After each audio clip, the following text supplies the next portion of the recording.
Hi, Pastor Percy. It's nice to have you on our channel, Totally Inspired. And this is a special edition of the channel because it's an edition where we're focusing on Father's Day. How are you? Thank you so much for having me. I look forward to amazing discussions with you, Sibo. And happy Father's Day to all fathers on this special day. Awesome, awesome. Maybe as a start, maybe can you tell our viewers about yourself, who you are? I know you, but maybe others who are watching now don't know you, but so for their benefit, can you just introduce yourself?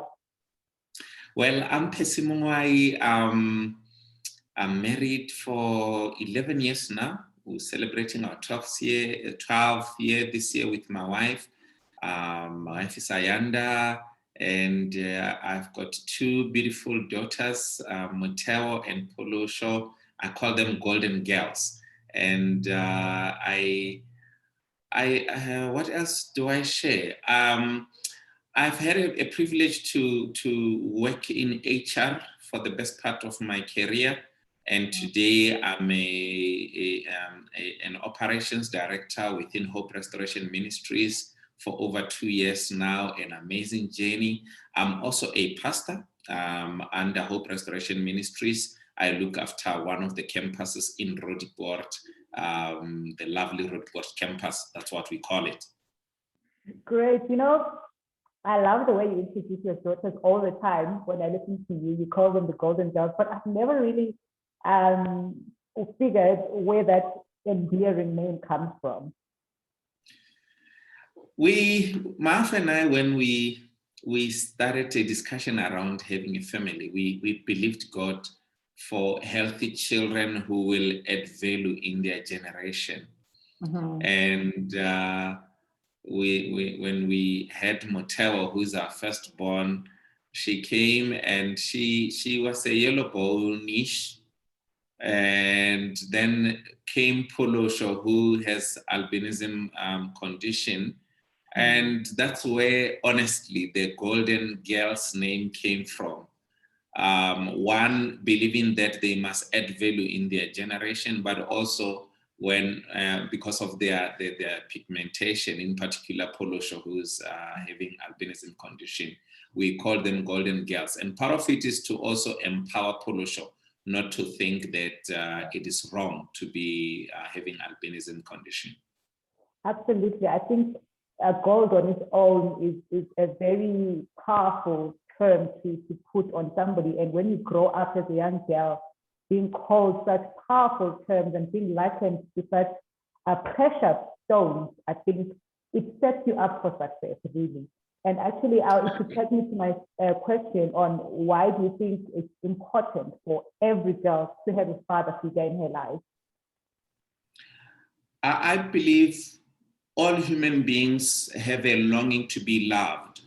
But in particular, when I grew up with my sisters, in my family, we are a family of 6 siblings, and 4 are girls and 2 boys. I always noticed that with them, it's different in terms of the need for the love, the need to be loved compared to my brother. I noticed with him or with me, while we still grew up with that gap, it was different comparing to my sisters.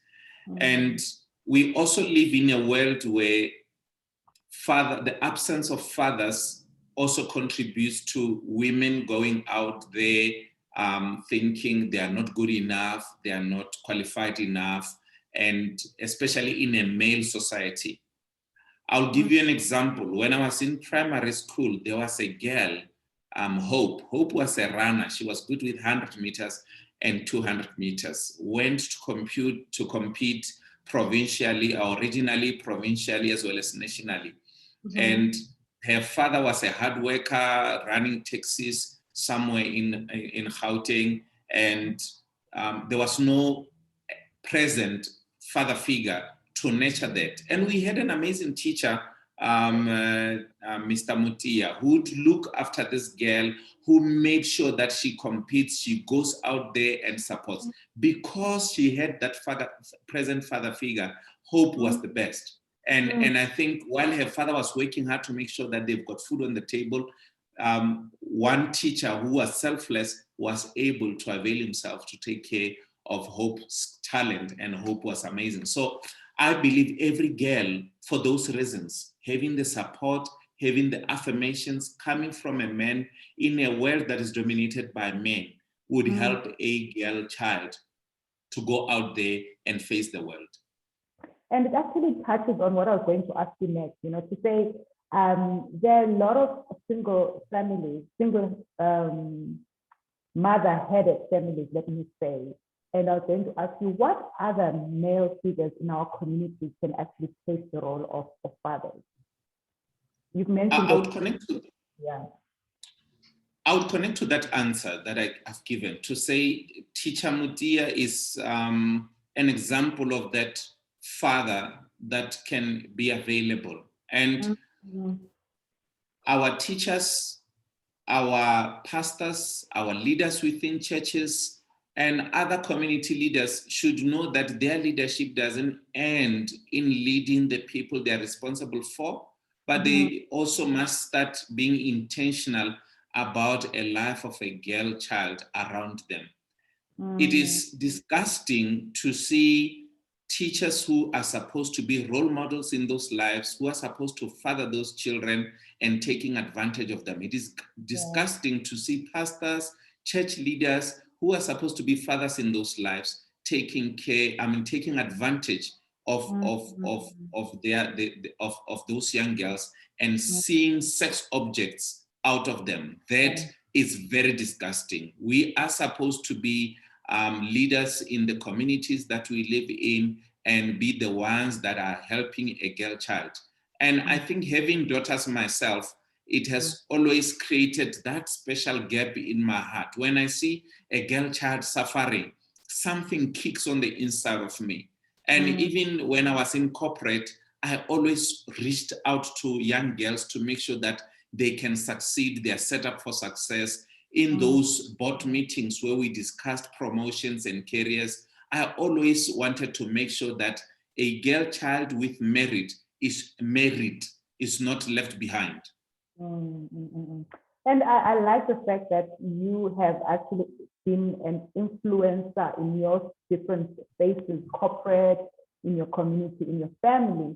And if every man could actually look at it that way, I'm sure we wouldn't have the kind of plight that we have in our schools, in our churches, as far as what we're seeing. I mean, all the things you're talking about, we are reading about these things every single day in the papers, and it makes men laughing stock. So much so that now it looks like the majority of men are viewed in that manner.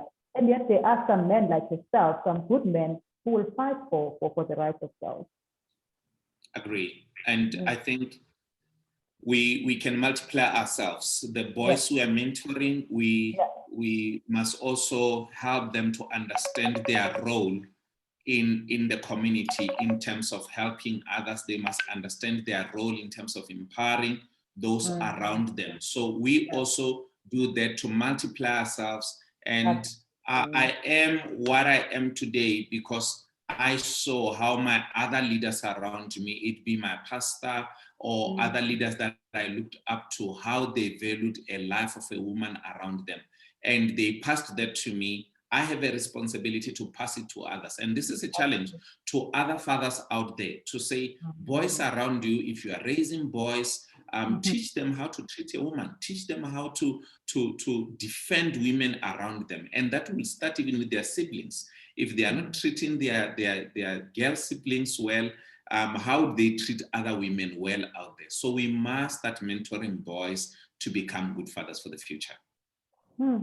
I love the concept of multiplying yourself, But then moving on, as a father, how true is it that men prefer having sons rather instead of daughters? That it's every man, African man, one son.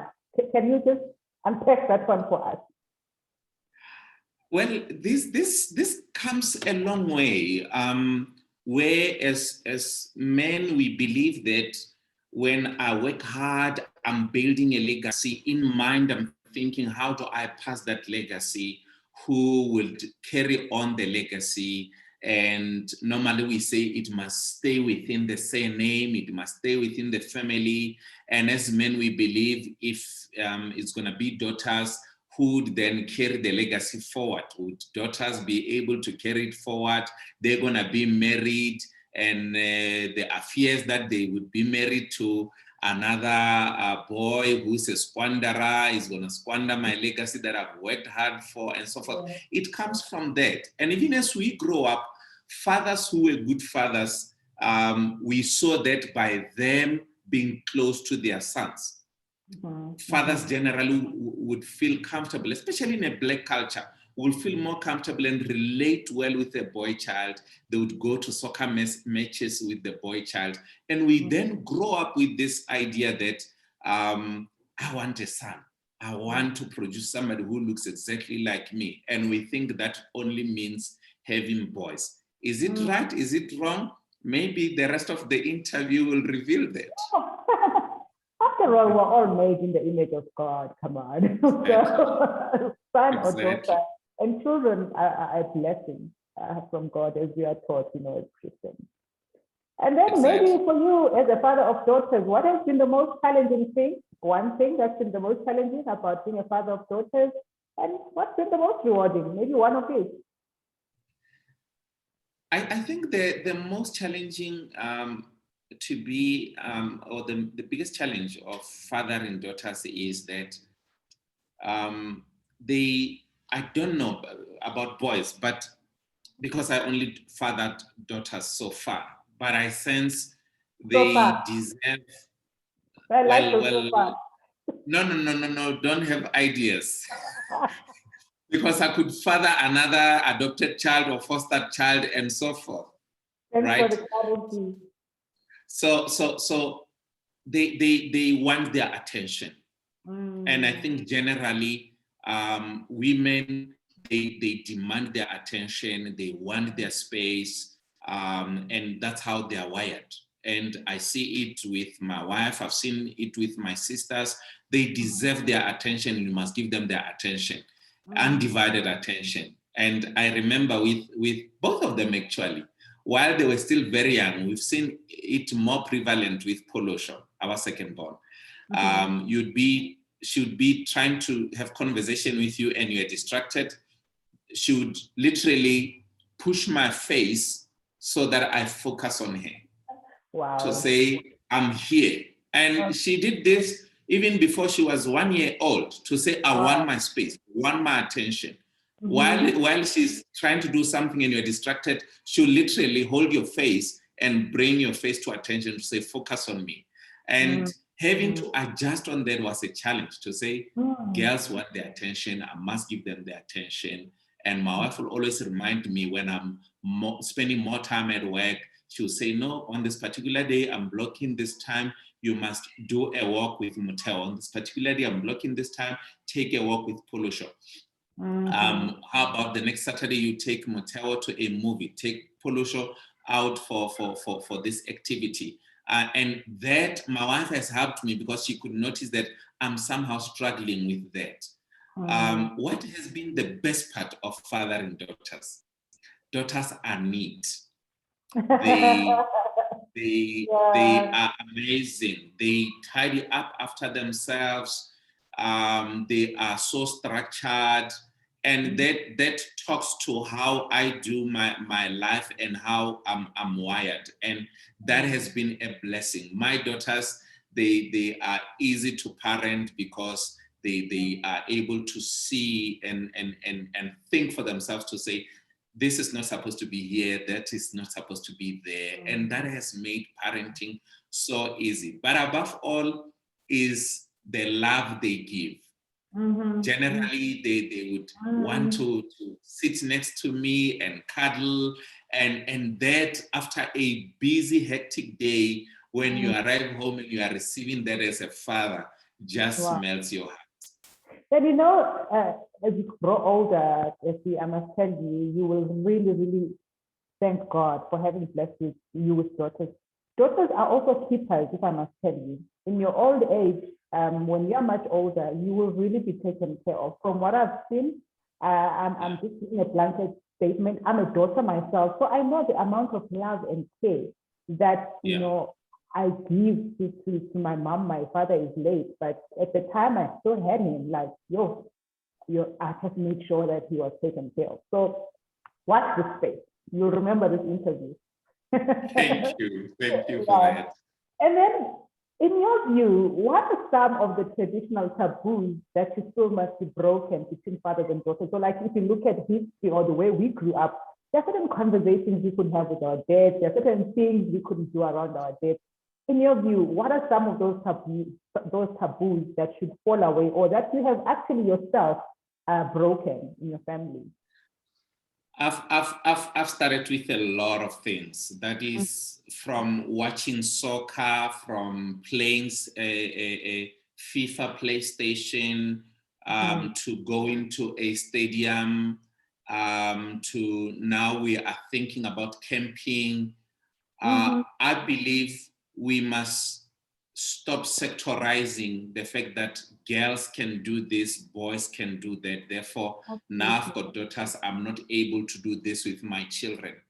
That is around activities. I've always told myself, I'm going to have fun with my daughters. I took Moteo to a stadium, World Cup. It wasn't World Cup. I think it was one of the soccer derbies. Chiefs versus Pirates.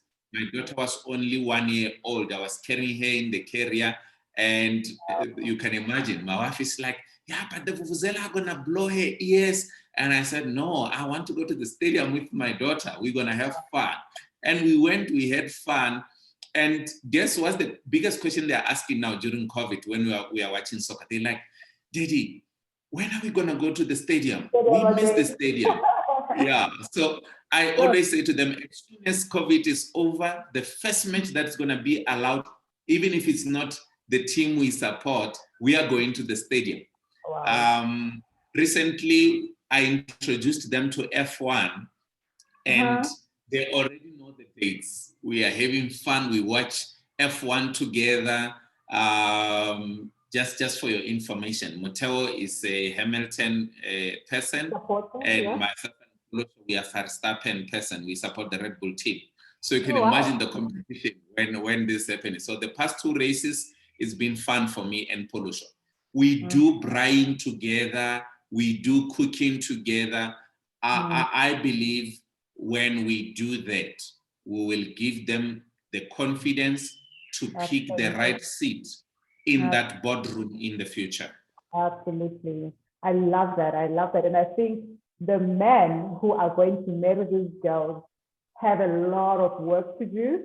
They know the girls know the standards, and so it really empowers them when they go out into society not to settle for less. And I love what you're doing with your girls. And actually, it brings me to my next question. I know they're still toddlers, they're still young. They're not actually. Moteo is how old? Moteo is 9. Polusho is 6. Yeah, okay. Moteo is getting older now, but I know you haven't arrived at that stage of adolescence and young adults. But in your view, what is the role of a father when it comes to, a young lady when she's being pursued, when she's a love interest, and when she finally, chooses the man of her dreams? Where do you see yourself in that part of their lives when it does finally get there? When I look at fathers around me who are dealing with that, I then get scared whether I'm going to be ready for it or not. But I think the biggest would be being an ear to listen. I would love that Moteo, when she is entering that stage, or Polosho at a later stage, they would be able to come to me and ask the right questions. And be able to say, Daddy, I'm going through this phase. What are your thoughts? This is what I've been approached on. I would love to have that. And I think I would then need to invest in them now to enable that later conversation. Because normally we expect that conversation to happen, but we've never invested in it. My wife has tasked me to be the one to have conversation on sex education with my daughters. She said, that's my role. So if I can crack that one, and I need to do it with Moteo this year, there are moments it nearly happened, and I was like, no, I'm not ready. And so that conversation, I think it's one of the key conversations that would enable that future conversation. Yeah. I think the biggest part is for the father to listen and to guide, because at the end of the day, it's going to be her decision. It has to be her choices. I can't prescribe. I shouldn't even suggest. And the other thing we're doing, Martha and I, we are already praying for their spouses to say, God, right people. I think that is the influence we have on the topic more than anything. Start now praying for that and not wait when now we are noticing some tendencies and now we are starting to pray. So we've started praying about that. We are trusting God that God will bring the right people around them. But I would like that my daughter would come to me and discuss that and say, hey, Daddy, I've been asked out. What dress must I wear? And you want to drop me off? I hope she'll ask me for that as well. Do you want me to drop me off? Would you like to meet him? I would like that she'd ask me that. I would like to meet the guy and have a nice conversation, and hopefully the Holy Spirit will help me not to grill the guy, right? Nice. So yeah, I think in a nutshell, Sibo, fathers must just cultivate an environment for daughters to talk to them. I would like my daughter. And then, young people, they've got terms like "bazokuhera," And as a father, you don't want your daughter to go through that. And the emotions do come in, and drawing the line between seeing through your own eyes and allowing her also to look at people, giving her the independence to navigate on her own. When do you let go? That's a very tricky situation. I think for mothers and fathers alike. But when it comes to daughters, I know the fathers really struggle with. Yeah, and I see. Well, can I enjoy them now and stress about that later? Something to think about. And as you say, you've got fathers who are already walking this journey. Watch them and see how they manage that space. And then on the flip side, now we're talking education. A lot of times it's the mothers who are sitting and doing homework with the children. Let me not even just confine it to girls. Do you think that should actually be a mother's role? On where does the father come in there? Because I could be a mom and I'm not strong in certain subjects, for example, and you're strong in something else. But men tend not to want to be involved there. Why do you think that is? I think and I'll talk for myself, right? Personally, even in our house, it's my wife who is the teacher. It's my wife who focuses on their homeworks and so forth. And even the girls, they prefer her more than me. The big portion of it is I'm a little bit impatient, and my wife is patient with them. And no excuses, but I think mothers generally, they would have the nurturing element which comes with patience and so forth. But we then are agreeing on one thing. When it comes to their projects, I get involved. If they have to build something, I normally would be the one leading that. If they're going to present something, so I'm more on that side of things. If they're going to present something, I'll do the research. I will prepare the pictures, then they will print, then they will cut themselves, and they prepare the presentation. Then I assist them with the presentation. If it's actually something they must build, I'll bring the glues, I'll bring everything and help them with that. Absolutely. That is my contribution in that regard. But so far, my girls would prefer working with their mom than me, because I'm a little bit impatient with them. So there's a role for everybody, actually. There's a role for everybody, and I believe we can always contribute in different ways. In other families, the father is good in mathematics And I've seen a few examples of fathers who are helping their children with mathematics or physical science and so forth. We can contribute differently.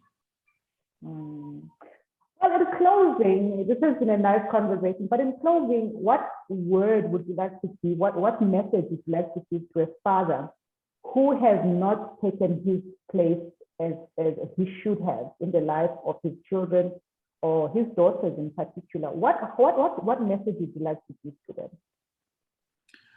I would say to fathers today and say to them, you are missing out. Maybe I start there. You are missing out. Fathering is such a special responsibility, and you could be having people within your space that can look up to you. And the more you are distanced from them, you are missing out from that opportunity. You have an opportunity to influence, to impact, to inspire somebody. And the further you are moving away from them, you are missing that opportunity. But also, life is a journey of a principle. If you're not going to father them, somebody's going to father them. Whether it's going to be the right or the wrong way, somebody's going to father them. Unfortunately, in the world we live in, if you're not going to father them, they are going to be fathered the wrong way. That is guaranteed. Therefore, take your part, be the one who's leaving the fingerprints on the lives of your children, and they can face the future knowing that they are loved, they've got your support, and it is not late. You can still take that phone, call that daughter that you've left for a long time, that son that you left for a long time, and start somewhere. And one day, God will honor that moment. Wow. Thank you. Thank you so much. And may I take this opportunity from the Totally Inspired community to wish you a happy Father's Day, and thank you for being such an exemplary father, and hope many have heard this message and will do something differently if they're not already doing so. Once again, thanks. It's been a pleasure having you. Thank you. Bye.